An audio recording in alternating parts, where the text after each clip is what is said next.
মধুর বসন্ত এসেছে, মধুর মিলন ঘটাতে। আমাদের মধুর মিলন ঘটাতে মধুর বসন্ত এসেছে। মধুর মলয় সুমিরে মধুর মিলন রটাতে। আমাদের মধুর মিলন ঘটাতে মধুর বসন্ত এসেছে। নমস্কার, কান্তারা চ্যানেলে সবাইকে সুস্বাগতম। আজ বসন্ত জাগ্রত দ্বারে, বসন্তের এই সমাগমে আমার উপস্থাপনায় আমার ছোটবেলার বসন্ত নিয়ে লেখনী বসন্ত বড় মন কেমন করা।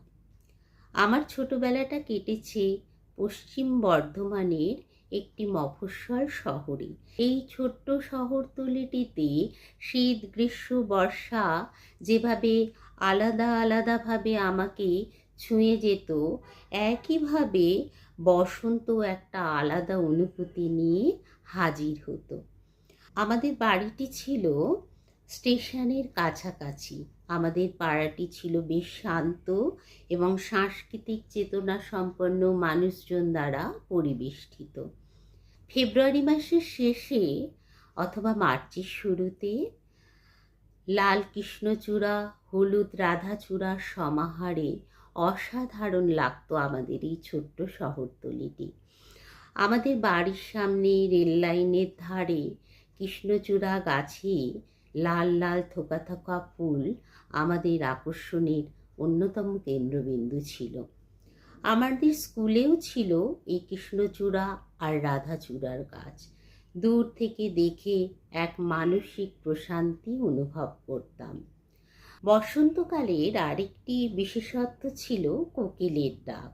ভোরবেলায় কোকিলের ডাকে ঘুম ভাঙত এবং দুপুর থেকে বিকেল পর্যন্ত এক নাগাড়ে কোকিলের সুমধুর ডাক বড় মধুর লাগতো।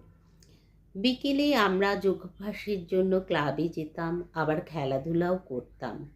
তখন ছিল না মোবাইল, হয়তো সেই জন্য ছিল না কোনো ডিপ্রেশন। সন্ধ্যাবেলায় বাড়ি ফিরে আবার যে যার পড়াশুনোর কাজে নিয়োজিত হতাম। আমাদের শহরে হোলি উৎসব পালন হতো, দোল খেলার চল খুব একটা ছিল না। বয়স যত বাড়ে মানুষ বেশি করে ছোটবেলায় ফিরে যেতে চায়। আমার সেই ছোটবেলার সকাল, দুপুর, বিকেল আমায় টানে, আমার শান্তি, আমার বাঁচার আহ্লাদ। নমস্কার, শুভরাত্রি, সবাই ভালো থাকবেন।